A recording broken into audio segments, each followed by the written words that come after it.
Hello बच्चों, आज हम लोग सिंध का राज्य तथा अरब आक्रमण पढ़ेंगे और ये हमारे आगामी परीक्षा के लिए बहुत ही महत्वपूर्ण टॉपिक है।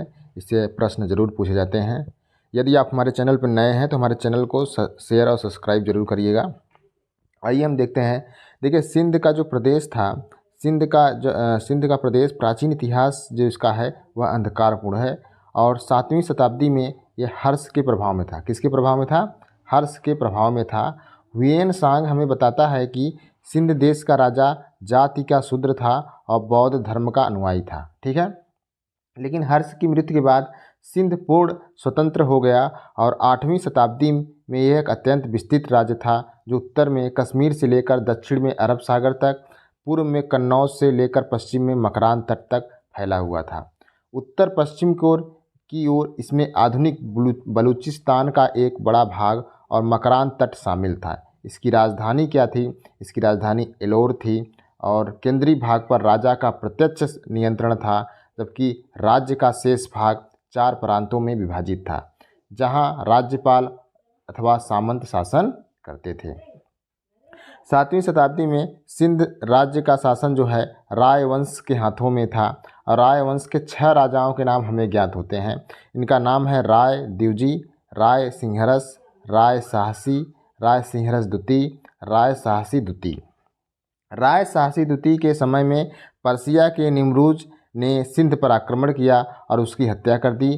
पारसिकों के लौट जाने के बाद राय साहसी द्वितीय राजा बना। ठीक है, उसकी हत्या कर चाच नामक उसके एक ब्राह्मण मंत्री ने राजगद्दी पर अधिकार कर लिया और उसने राय साहसी की विधवा से विवाह किया और सूबेदारों के विद्रोहों को दबाकर समस्त सिंध का शासक बन बैठा।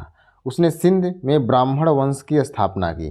उसने आधुनिक बलूचिस्तान स्थित मकरान का कुछ भाग जीत लिया और वहां कंदबिल में अपनी सत्ता स्थापित की और उसने अपना साम्राज्य कश्मीर तक विस्तृत किया।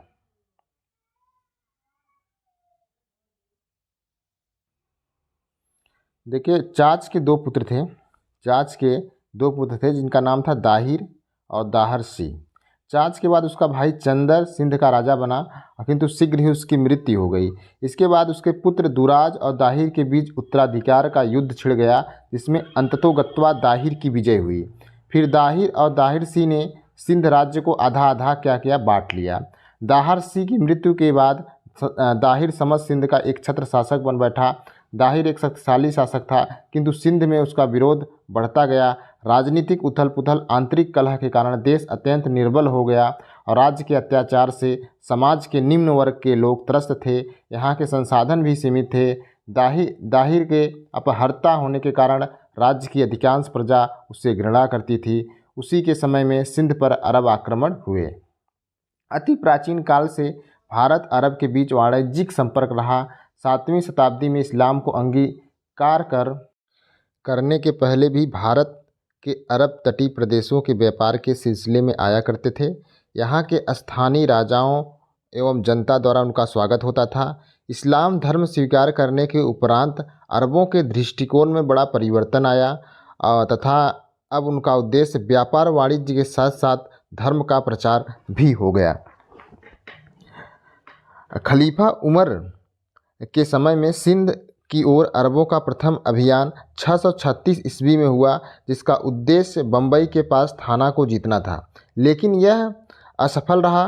तत्पश्चात भड़ोच, देवल, बलूचिस्तान स्थित मकरान पर कई आक्रमण किए गए। अपनी प्रारंभिक पराजय तथा कठिनाइयों के बावजूद अरब सिंध की सीमा पर थल तथा जल मार्ग से धावे बोलते रहे। अंततः 8वीं शताब्दी के प्रथम दशक में सिंध के प्रदेश मकरान पर अधिकार जमाने में उन्हें सफलता प्राप्त हो गई। इस अभियान का नेतृत्व इब्न अल हरी अल बहित्ती ने किया। मकरान पर अधिकार हो जाने से सिंध विजय का मार्ग प्रशस्त हो गया। इराक के महत्वाकांक्षी अरब गवर्नर हज्जाज ने खलीफा उमर से इसके लिए अनुमति प्राप्त कर लिया। अरब आक्रमण का तात्कालिक कारण लंका से जाने वाले कुछ अरब जहाज़ों को देवल के समुद्री डाकुओं द्वारा लूटना था। डाकुओं ने मुस्लिम स्त्रियों और बच्चों को भी पकड़ लिया और उनके साथ बलात्कार किया।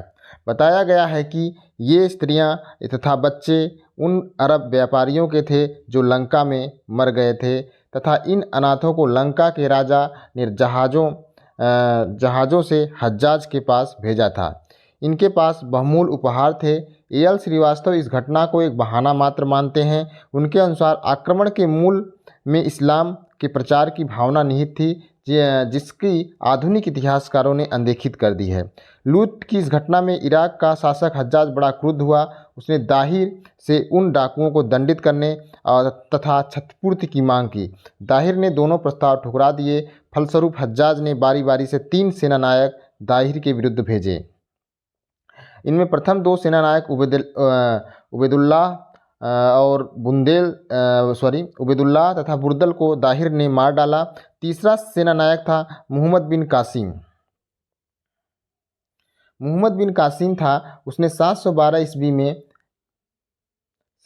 ईस्वी में सिंध पर आक्रमण किया। उसके पास 15,000 की शक्तिशाली सेना थी, जिसमें 6,000 अश्वारोही थे, इतने ही ऊँट थे, 3,000 की संख्या में भारवाहक बैक्ट्रियाई ऊँट थे। इन्हें भी युद्ध के निमित्त प्रशिक्षित किया गया था। मकरान के पास मोहम्मद हारून के नेतृत्व में कुछ और सैनिक इसमें शामिल हो गए, जबकि उसके तोपखाने को, जिसमें 5 शिला प्रक्षेपक लगे थे, प्रत्येक में 400 प्रशिक्षित सैनिक कार्यरत थे। समुद्र के मार्ग से उससे देवल में मिलने के लिए भेज दिया गया।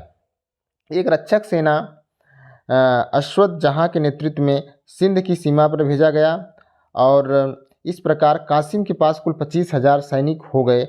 उसकी प्रारंभिक सफलता के फलस्वरूप सैनिकों की संख्या बढ़ती गई। यह लगभग 50,000 तक हो गई।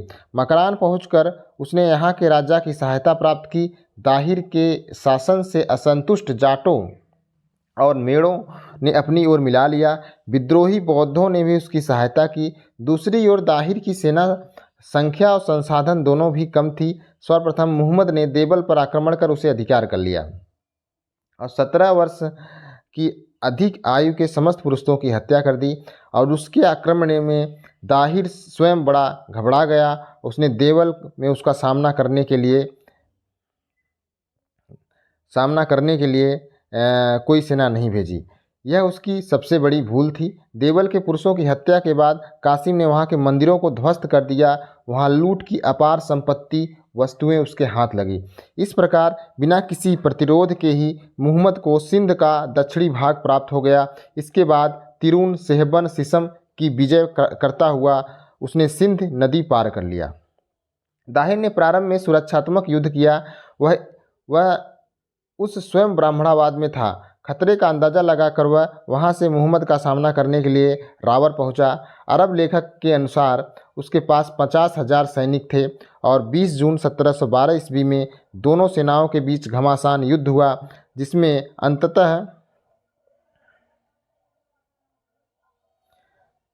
अंततः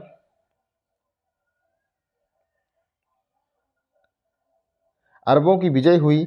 दाहिर वीरतापूर्वक लड़ता हुआ मारा गया। उसकी मृत्यु के पश्चात उसकी विधवा रानी बाई ने किले के भीतर से अपने 15,000 सैनिकों के साथ अरबों के विरुद्ध मोर्चा संभाला। पत्थरों और प्रक्षेपास्त्रों की वर्षा कर अरब सैनिकों को भारी नुकसान पहुंचाया, किंतु सीमित संसाधन होने के कारण प्रतिरोध अधिक समय तक नहीं चला। अपनी पवित्रता को बचाने के लिए उसने राजपूत परंपरा का अनुसरण करते हुए जौहर करके प्राण त्याग दिया। ब्राह्मणावाद में दाहिर के पुत्र जयसिंह ने भीषण मोर्चाबंदी की, जिसे अरब सैनिक तोड़ नहीं पाए, किंतु 5 वर्ष तक शासन करने के बाद उसने स्वयं इस्लाम धर्म ग्रहण कर लिया। इसके बाद मुहम्मद ने ब्राह्मणावाद, अलोरा, सिक्का, मुल्तान पर अधिकार कर लिया। दाहिर वंश का विनाश हुआ और समस्त सिंध के ऊपर अरबों का अधिकार स्थापित हो गया। 715 और 16 ईस्वी में मुहम्मद कासिम की मृत्यु हो गई। 715-16 में और उसकी मृत्यु संबंधी 2 विवरण हमें प्राप्त होते हैं। पहले के अनुसार उसने दाहिर की 2 पुत्रियां सुरिया और परमल देवी को खलीफा वलीद के पास उपहार स्वरूप भेजा। वहां पहुंचने पर दोनों ने बताया कि कासिम पहले उनका सील भंग कर चुका है। इस पर खलीफा अत्यंत क्रुद्ध हुआ और कासिम को मृत्यु दंड दे दिया। दूसरे विवरण के अनुसार खलीफा वालिद की मृत्यु के बाद उसका भाई सुलेमान गद्दी पर बैठा। वह हज्जाज का प्रबल शत्रु था। चूँकि कासिम हज्जाज का दामाद था और वालिद ने कासिम को बंदी बनाकर मेसोपोटामिया भेज दिया, वहीं कारागार में यातना देकर उसे मार डाला गया। मोहम्मद कासिम ने संपूर्ण सिंध पर शासन किया, परंतु अरब आक्रमणकारी सिंध के आगे नहीं बढ़ सके। कश्मीर के शासक ललितादित्य ने उन्हें परास्त कर उनका आगे का प्रसार रोक दिया।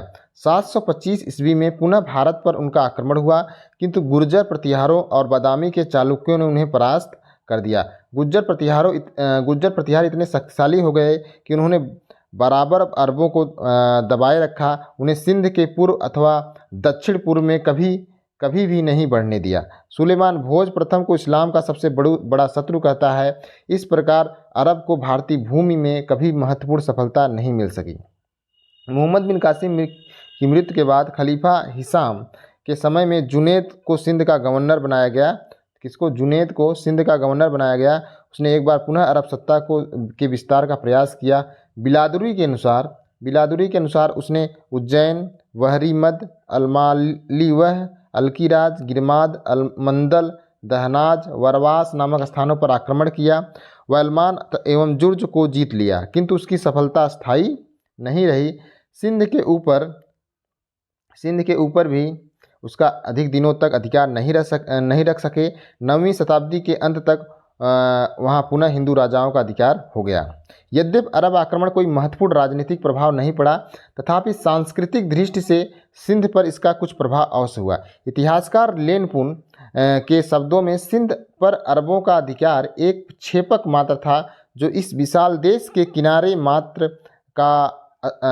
मात्र का स्पर्श कर पाया। इस्लाम की वह एक ऐसी विजय थी जिसका कोई परिणाम नहीं हुआ। आरसी मजूमदार के अनुसार जब हम विश्व के अन्य भागों में अरबों के आश्चर्यजनक सफलता को याद करते हैं, तो भारत में प्राप्त होने वाली नगण्य सफलता बड़े भिन्न रूप में हमारे सामने आती है। इस स्थिति का कारण भारत की धार्मिक और सामाजिक विशेषताएं नहीं थी, बल्कि अन्य देशों की तुलना में भारतीयों की सर्वश्रेष्ठ सैनिक शक्ति और उनका उत्तम राज्य संगठन ही था। इन मतों के बावजूद अरब आक्रमण के फलस्वरूप सिंध में इस्लाम धर्म का प्रवेश हुआ। सिंध के अनेक लोगों ने इस्लाम धर्म ग्रहण किया। अरब सिंध में बने रहे और वहाँ के निवासियों के साथ वैवाहिक संबंध स्थापित किया, और किसी अन्य तरीके से उन्होंने अपने धर्म को दीक्षित कर अरबों ने भारतीय मुसलमानों का एक नया वर्ग तैयार कर दिया। चूँकि हिंदू समाज छुआछूत और ऊंच नीच की भावना से ग्रस्त था, अतः विदेशियों को विशेष सफलता मिली, क्योंकि इस्लाम में ऐसी कोई भावना नहीं थी। हिंदू समाज के निम्न वर्ग के लोगों ने इसे ग्रहण किया। इस प्रकार एक नए धर्म का बीजारोपण हुआ, जिसे कालांतर के आक्रमणकारियों ने अधिकाधिक फैलाया। दूसरी ओर अरब भी भारतीय शासन पद्धति, ज्योतिष और संगीत, औषधि, स्थापत्य आदि से प्रभावित हुए। इनके अनेक